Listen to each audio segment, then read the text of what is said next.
Dear friends, hi.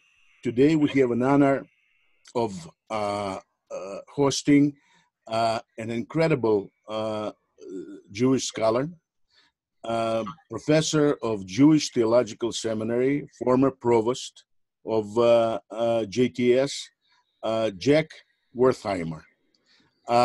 Jack, hi. Hi, it's good to be on your program. Thank you. Thank you. It's a pleasure for us to have you here and answer some questions. Now, you have written a book, The New American Judaism. I have read it and I find it extremely interesting. As we all know, Judaism is the central nervous system and the skeleton of the Jewish people. And you probably have provided in this book the most in-depth overview and analysis of what does it mean to be or to act as a Jew today in America. I advise anybody who watches or who participates in our Chicago Jewish Cafe to go to Amazon and purchase this book. You're going to be very glad that you did. Jack, I have a few questions. Let's start with number one. You have spent something like 4 or 5 years producing this title. You have written many books on the subject, but this is probably one of the most in-depth analysis of what is taking place with American Judaism today. So if I'm going to ask you a question, what is the state of Judaism in America? What would be your answer? Okay. Well, as I said, first of all, let me repeat what I said. Thank you for having me on this program. I'm delighted to be here with you.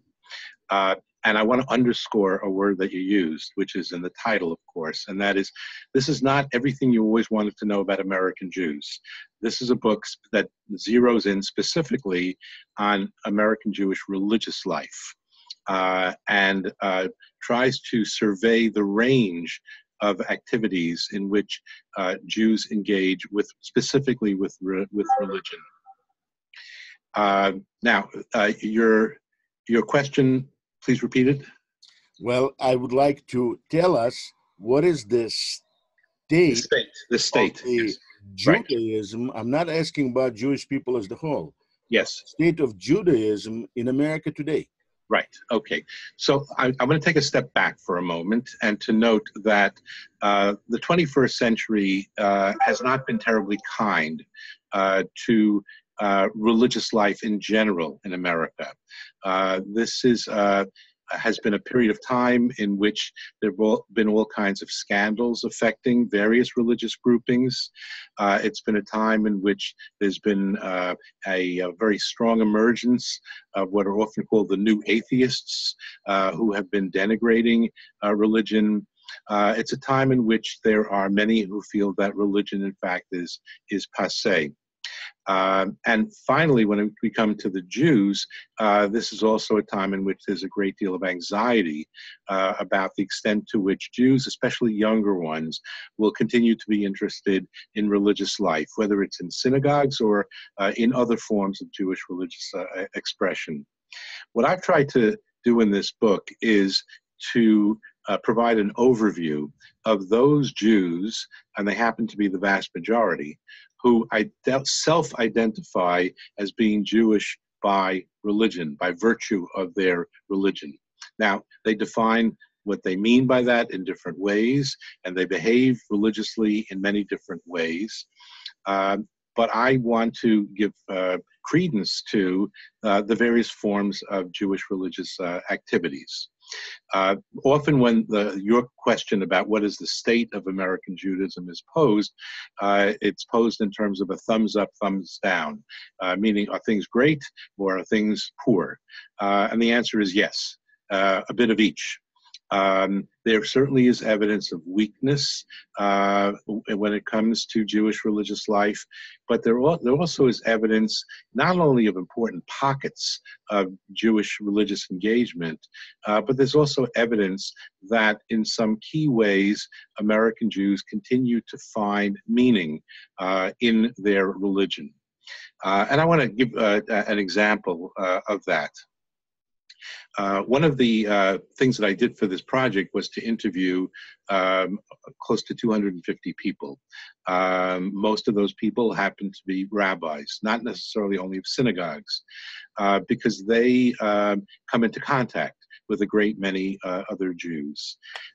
And one of the rabbis whom I interviewed, a Reform rabbi, said to me that the family is the sacred ground for most American Jews.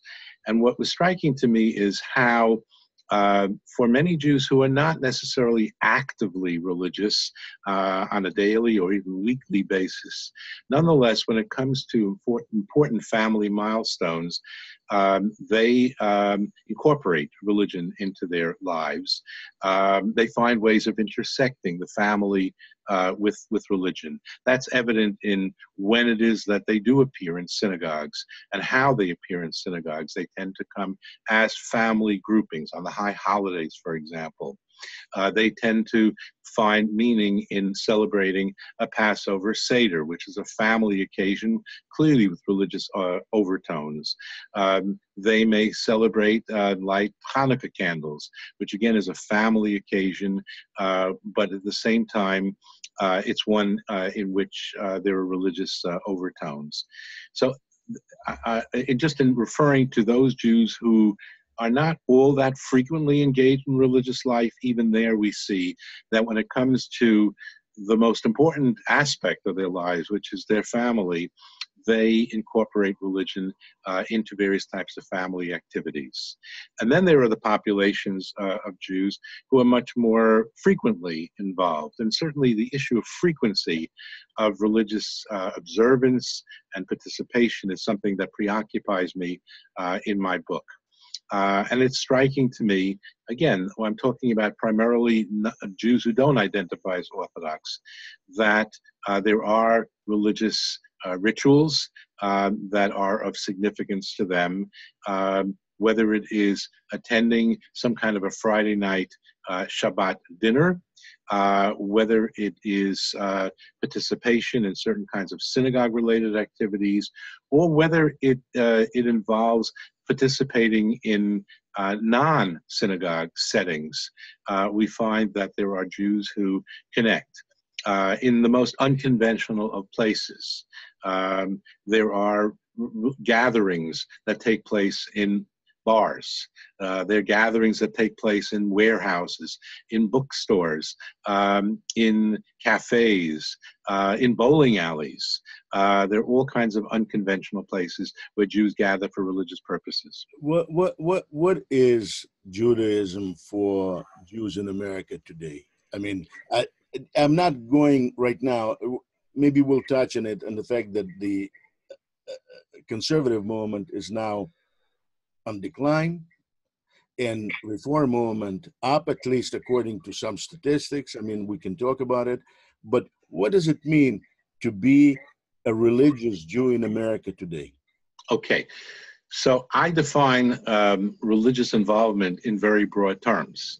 I mean, there's some who would say that the only people, and there are many American Jews who would say this, no, I'm not religious. And what they mean by that is, I'm not Orthodox. I'm not fully observant. What I'm trying to say is that certainly we've seen a remarkable revival of Orthodox life, and I do have chapters devoted to that in the book.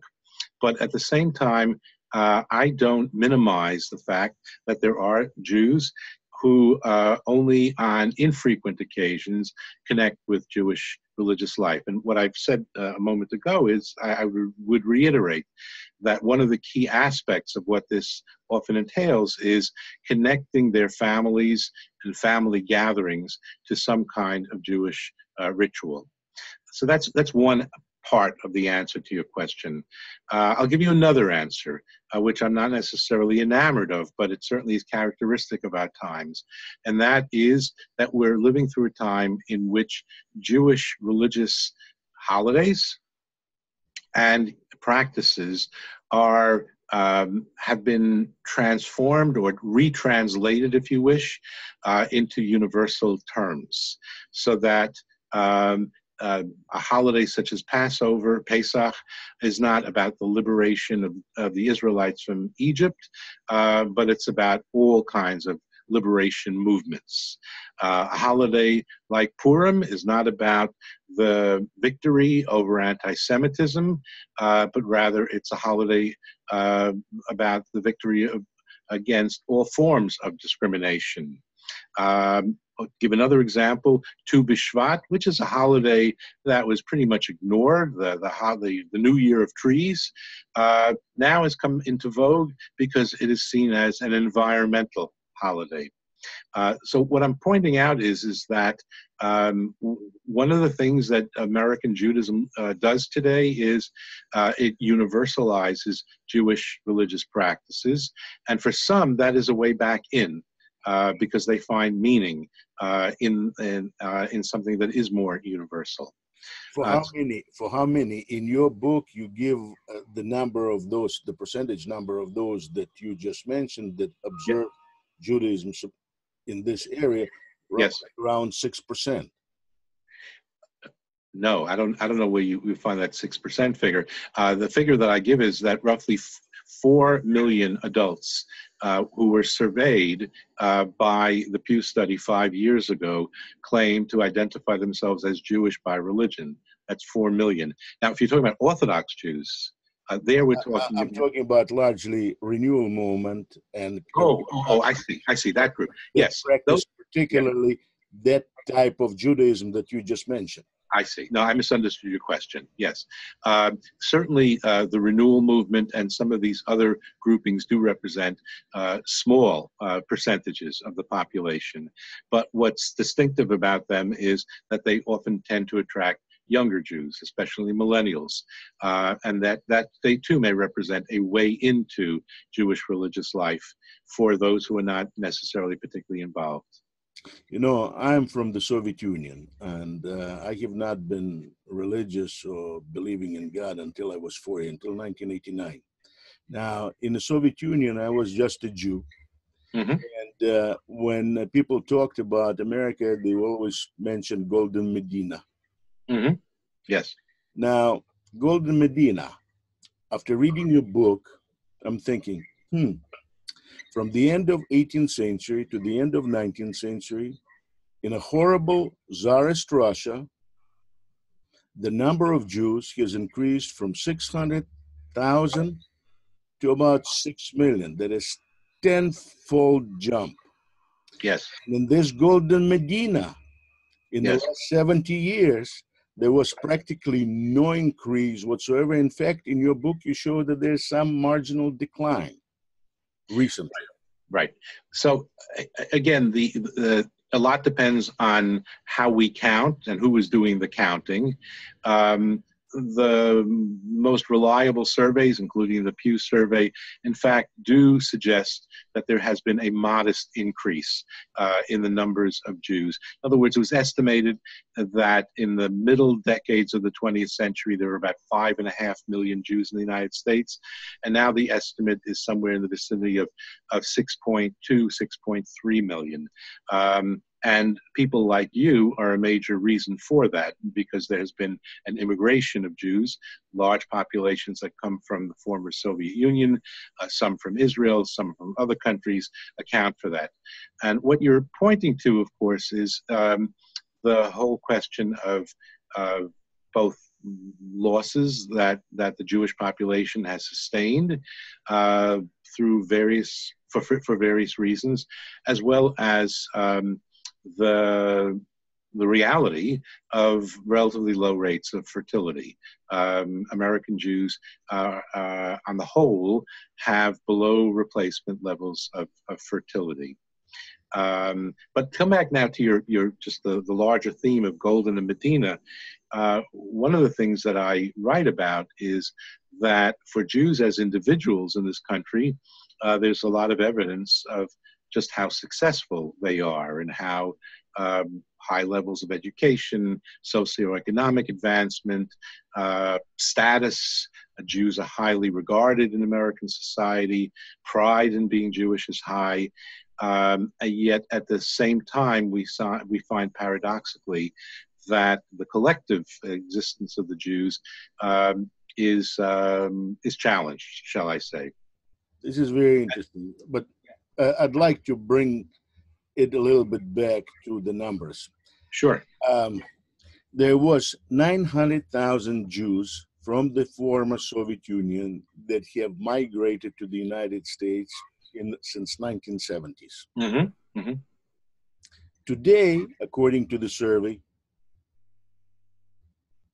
only 5% of American Jews, that is, if we take your figure of 6.2 million, 5% makes it for 360,000, claim to be Jews born in the Soviet Union. What happened to the other 600,000? All right. So now we're going far afield, because now this comes to the. They claim as religious Jews now, and yes. I do not believe that number is actually low enough. Right. So again, my book is not about the demography of American Jews, let alone of these surveys. So I'm going to duck that question. Okay, but I was asking not about demography, because, certainly they did not die. I was asking about, you said that those Jews like me are bringing a new, fresh something to American Jewry. They're adding numbers. They're adding numbers to the population. Numbers, right? But not religiosity. Yes. Well, look, again, it's a mixed picture. What is interesting is that there are some sectors of the people from the former Soviet Union who, in fact, have been integrated into Jewish religious institutions. There has been an outreach effort. It's been complicated by the fact that you raised already, which is that in the Soviet Union, Jews were deprived of the opportunity to engage in and study about their religion. And so this is somewhat alien to them. But we certainly know that that organizations such as Chabad and other such groupings have reached out to the immigrants from the Soviet Union and their children, and some of those have become part of the mainstream, if you will, of American Jewish life, including in religious life. Looking at different reviews of your book, what I found interesting is that all reviewers that I read in Commentary Magazine and other places feel that you're a little bit too optimistic.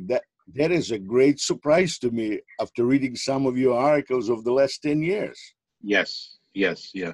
So I make it quite clear in the introduction to my book that I am not backtracking in the sense of expressing concern about the vitality of American Jewish life. I think there is cause for concern.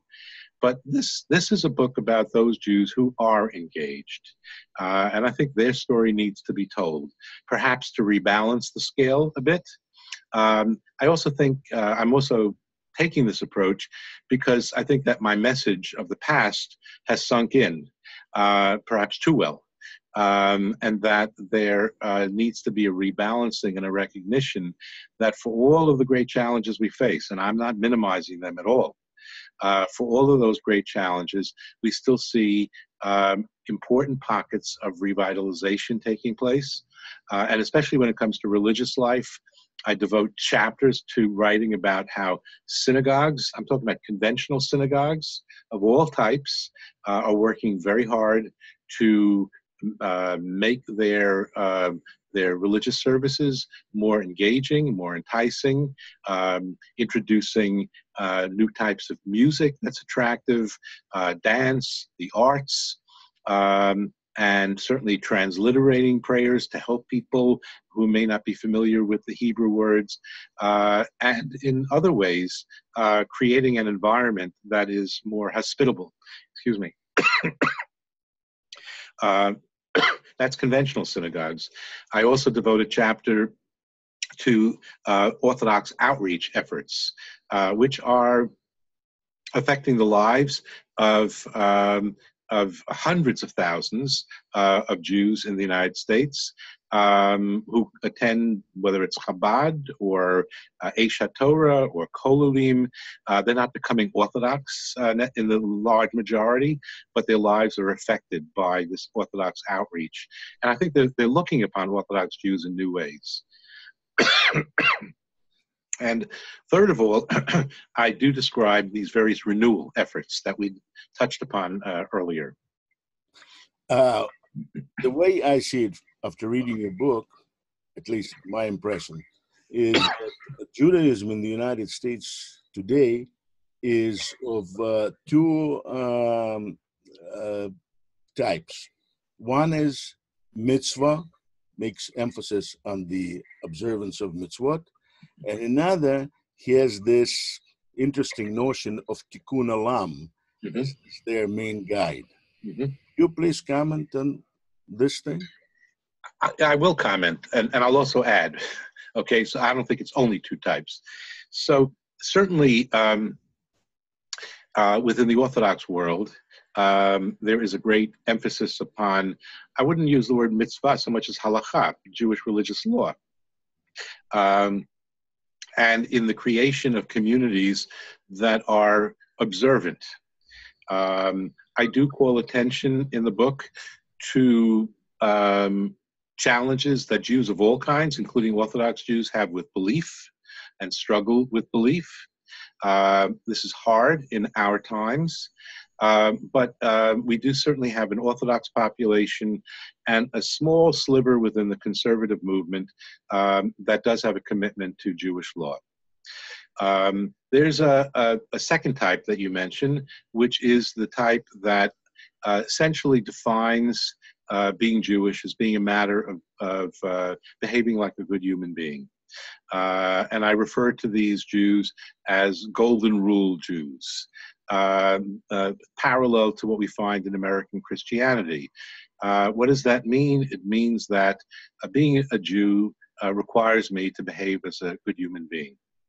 And that then does involve for some tikkun as defined in this particular time and in this particular place on earth.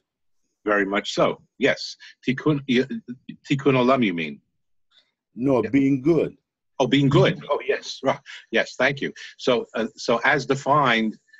Look, I'm not going to pull my punches here. Being good as defined by American cultural elites. Not as being defined by evangelicals, as an example, or by the idea of what does it mean to be a Jew. Okay, yeah, I would agree with that. Not everybody will agree with that last statement, but certainly as defined by American cultural elites as to what it means to be a good human being, a tolerant human being, an open-minded human being, a liberal human being. Yes, that is important to Jews. One of the questions that I pose is, to what extent does that approach, which is very comfortable for many American Jews, how does that translate into any other kinds of Jewish religious activity, such as attending prayer services? And the short answer is it generally does not. But then there are other varieties also, and I return to what I said before. There are Jews who define Judaism as integral to their family life. And so some rituals of Judaism will be incorporated into their family life. And that is an opportunity for family gatherings, for family togetherness, for doing things together. And that is important to some Jews as well. And then there are other Jews for whom religion has a lot to do also with study. Torah study of various sorts. There's some fascinating examples of the way in which a religious study is now penetrating into different sectors of American Jewish society where it had not been common in the past. Uh, in Chicago, the Chicago area, there is a place. Do you mean study or learning? Well, okay, it can be both.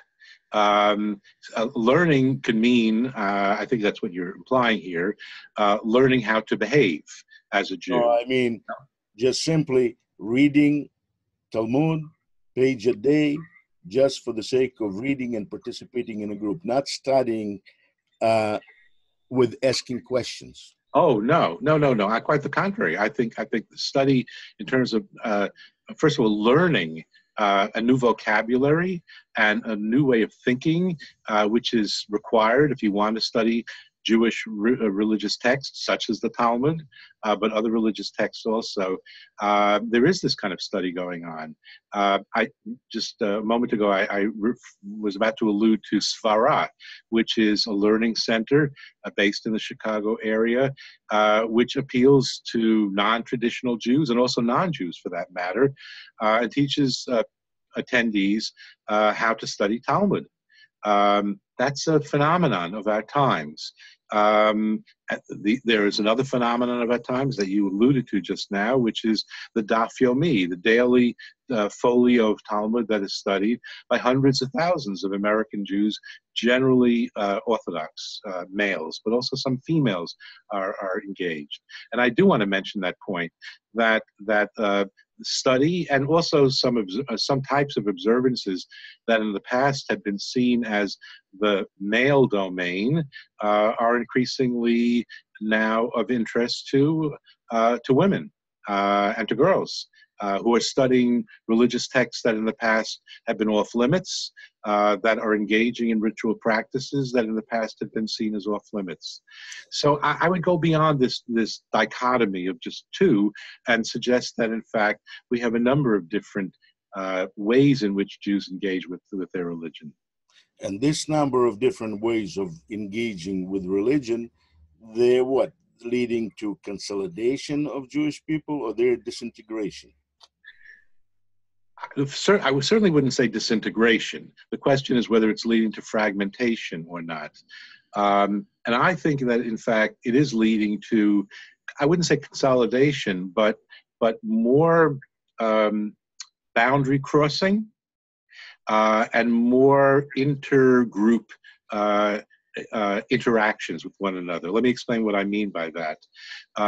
There was a time in which denominational labels, Orthodox, conservative, reform, were seen as very clear categories and limiting categories. What we're seeing today is a good deal of boundary crossing. There are people who are members of a number of different synagogues that have different affiliations, different denominational affiliations, and different approaches. And that's not seen as anything amiss in our own time.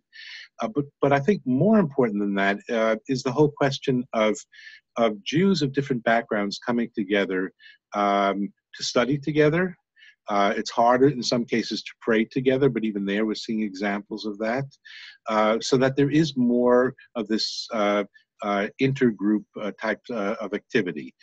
To give you just an example, when it comes to Orthodox outreach, which I think is really quite dramatic, there was a time when Orthodox Jews tended to work to insulate themselves from other Jews, feeling that interactions with other types of Jews are potentially damaging to Orthodoxy. There is far less of that in our own day, and for that reason we're talking about many thousands of Orthodox Jews, some of them doing it professionally, and some of them just doing it avocationally, who are reaching out to Jews of different backgrounds and are studying together with them. There are study programs which link an Orthodox Jew with a Jew who is not Orthodox, and they study Jewish texts together. I see that as a healthy development, and one that is building bridges between different Jewish populations. how would you how would you measure the level of intensity of Jewish religious life, so to be able to compare whether it's getting better or worse? Okay. Um, I will answer your question, but I'll begin by saying that measuring intensity is fairly subjective. It's how do you kind of pin down what intensity means. But let me take a step back and remind you and others who are listening that in the late 1950s, a time of exploding growth of synagogues in this country. New synagogues were cropping up all over the place, largely due to the push towards suburbia. And so new synagogues were created. And also because America, in the post-World War II period, looked upon houses of worship as important civic institutions. They were looked upon very favorably, which is not the case today. And as a result of that, there was an explosion of growth in the numbers of synagogues and in membership in synagogues. And yet, at the same time, leaders of American Jewish life, such as Rabbi Mordecai Kaplan, such as Rabbi Abraham Joshua Heschel, talked about how thin all of this was. Mordecai Kaplan used the phrase "a mile wide and an inch deep" to refer to Jewish religious life then. So that intensity was not something that was touted during that period of time. I think in some ways we can talk today about greater intensity in some sectors. And again, I'm not trying to suggest that this is all over, but certainly in the Orthodox world, levels of intensity in the Haredi sector are mind-boggling. I mean, when you have 100,000 people showing up to every 7 years to the celebration of the completion of the Daf Yomi, the annual, the daily folio that's read, that is a symptom of intensity. When you talk about other types of Orthodox institutions, such as various types of yeshivas, we talk about 9,000 post-high school males who are studying at the Lakewood Yeshiva, that's an indication of intensity. But I would suggest this is not only located in the Orthodox world. We do find efforts at religious renewal outside of the Orthodox world. Some of it is to be found in new types of synagogues that are cropping up, that often don't even call themselves synagogues, but they have religious services. And yes, some of them will include musical instruments, so they will include drums.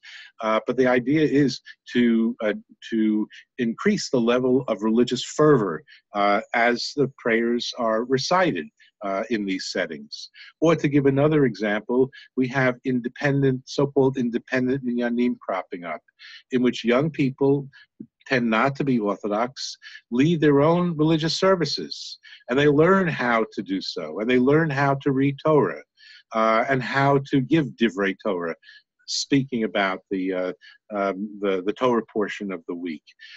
That's occurring in these new types of settings.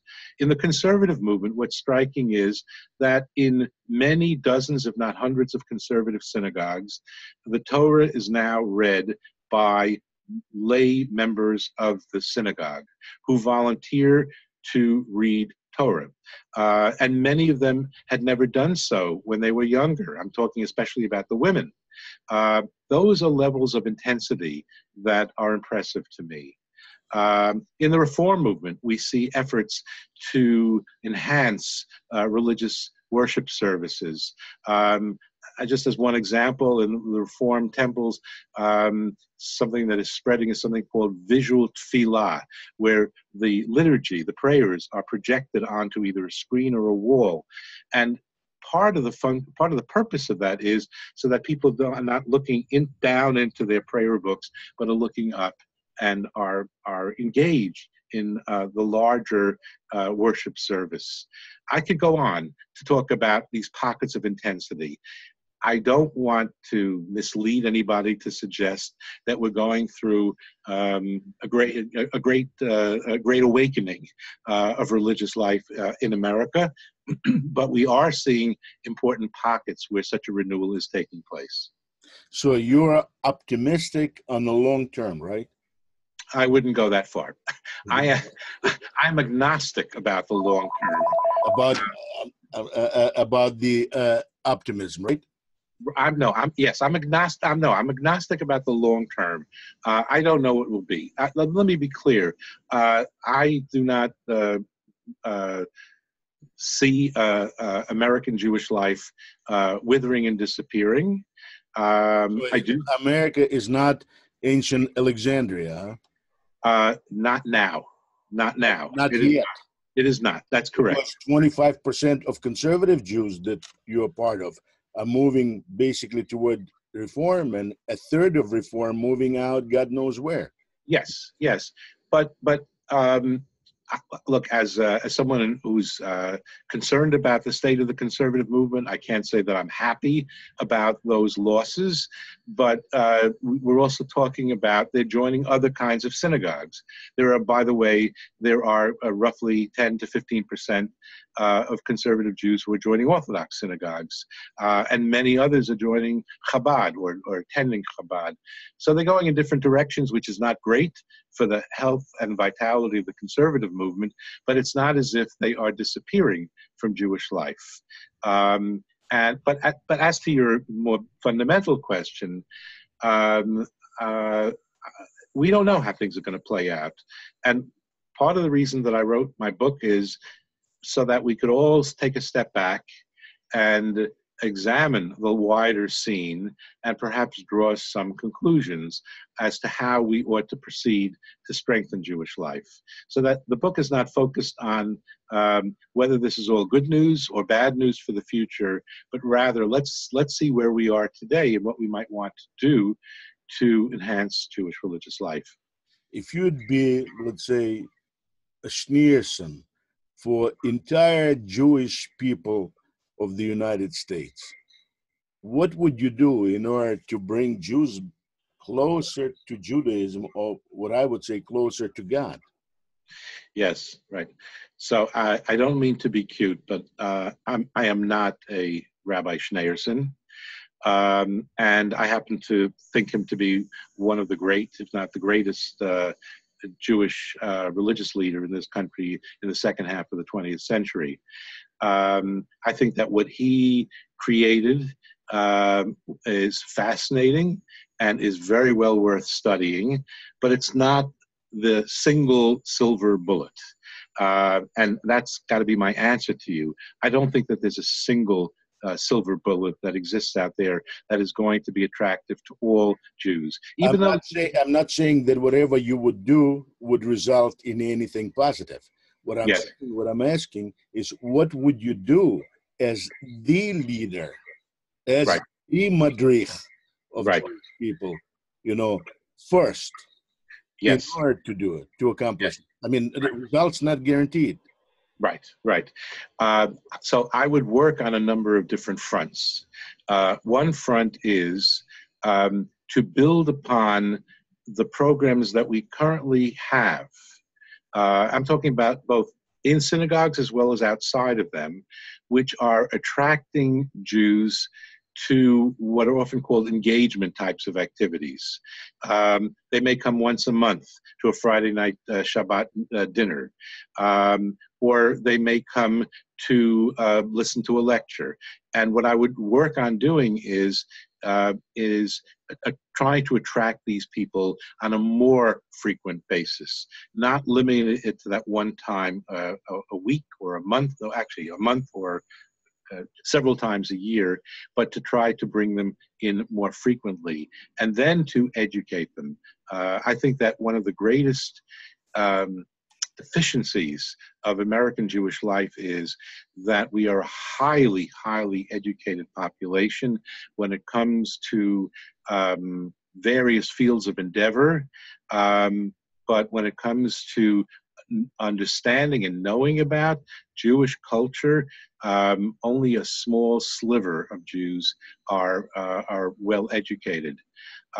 If I had my druthers, I would do everything that I could to encourage and find ways of financing as many young Jews as possible to attend Jewish day schools and Jewish summer camps, because we know that those are two major vehicles, immersive vehicles, that have succeeded in many cases, not in all, in many cases in drawing Jews in. You say that this is a matter of finance.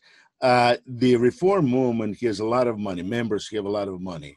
In Chicago, there was one time reform school, finance or organized by reform. It's Yes. no longer. There were several Solomon Schechter of conservative movement schooling. One is done.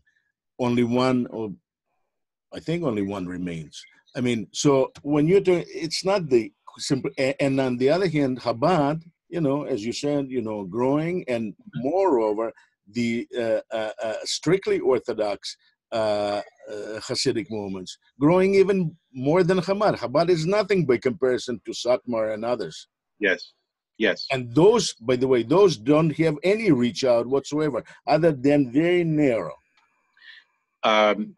Satmar does not, yes, but and Hasidic groups generally do not, although there are some exceptions. But what's interesting is in the other sector of the Haredi world, the so-called yeshivish sector, there's a lot more of that outreach going on now, where yeshivas and kollalim are being established that are called community kollalim, that try to educate people in the communities. But I want to come back to your point. There is an important difference between Orthodox Jews and most other Jews, in that for most Orthodox Jews, day school education from K through 12 is not seen as an option. It's seen as something that's mandatory. And frankly, that's reinforced by their communities. If you don't send your children to Jewish day school and you're in the Orthodox world, it may be socially awkward for you. That kind of social norm does not exist outside of Orthodoxy. And therefore, parents who do want to send their children to day schools are, in essence, doing it based upon their own conviction. And that conviction can be watered down, if you will, because the very high cost of Jewish day school education. Haredi schools charge a pittance as compared to what most non-Orthodox day schools charge annually. $4,000 or $5,000 as compared to $20,000, $25,000 per child per year. That's a huge difference. because those schools want to be more like super nice Protestant schools, you know, or something like this. I do not know. But yes. reformers exactly. Don't have any schools whatsoever. They live off the blood and flesh of conservative movement. I didn't follow your point. Say it again. If you do not reproduce a new generation, if you do not teach yes. a new generation, yes, you are not growing through process of reproduction. You are getting those members, because now 50% of all Jews call themselves Reform. Now only 10% of those 50%, that is only 5%, actually go to synagogues on a regular basis. And nobody goes to any Reform yeshiva. Well, there happened to be something like, I think, 8 or 10 day schools under Reform auspices. But the Reform movement has made a deliberate decision to invest in Jewish summer camping and not in day schools. The conservative movement invest in entertainment, right? Entertainment? What do you mean by that? Summer schools, you know, summer camps. No. In fairness, In fairness, the camps of the Reform movement, of the Union for Reform Judaism, do include elements of Judaism. They have Shabbat. They talk about and they teach about aspects of Jewish life. They teach Hebrew songs and about Israel. There is Jewish content to them. I don't denigrate. I do not say that there is no Jewish content, but the Jewish content used for entertainment purposes is different than Jewish content used or for observance or for strengthening of Jewish people and belief in God.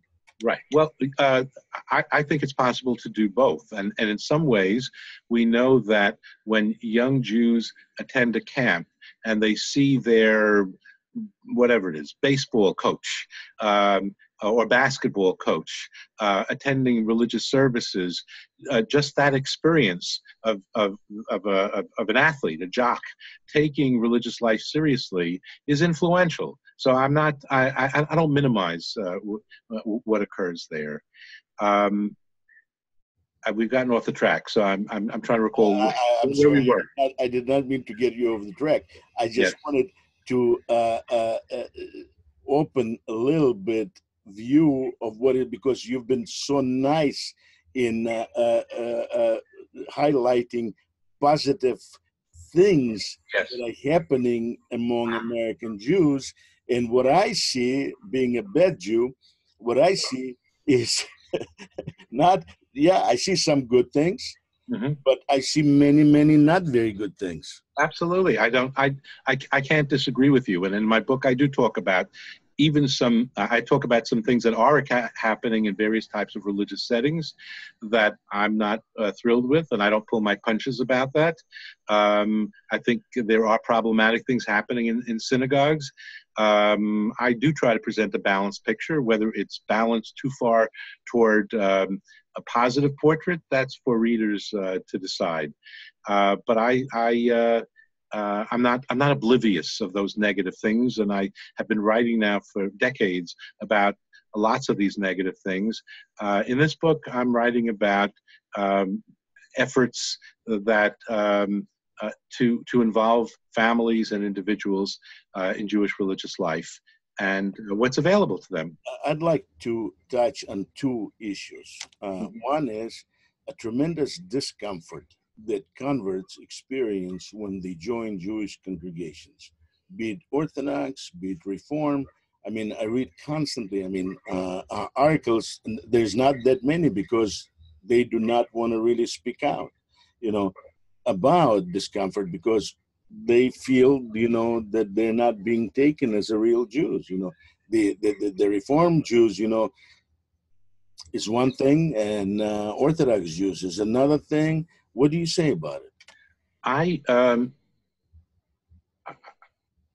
not aware of a lot of survey research on this, but I'll begin first of all with my own experience of encountering individuals who've converted, who are very active in Jewish life, very active in synagogue life. Absolutely, active is one. I'm not talking about and my impression is that they are warmly accepted and socially accepted.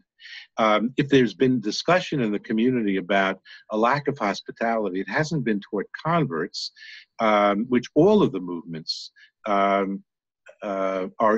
eager to see more of, except in the Haredi world, but rather non-Jews who are married to Jews and the extent to which they feel that they in some ways are not welcome. But there we have some survey research indicating that when these non-Jews who are married to Jews are surveyed, they do not complain about being excluded.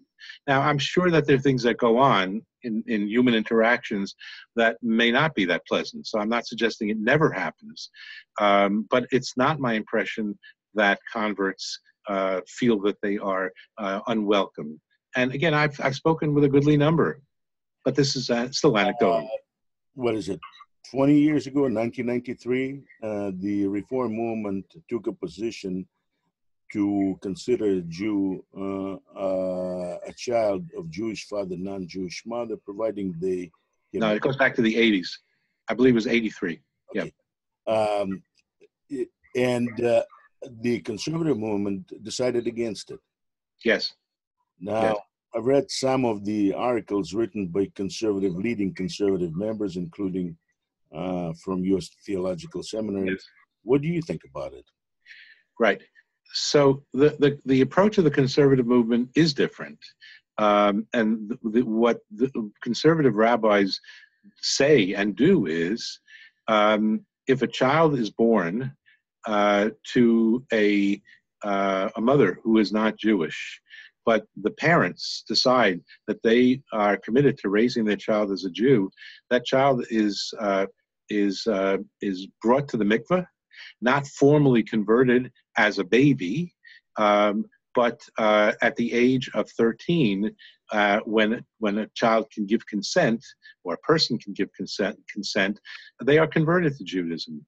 And so what the conservative rabbinate is saying is, we don't need to accept patrilineal Jews if there are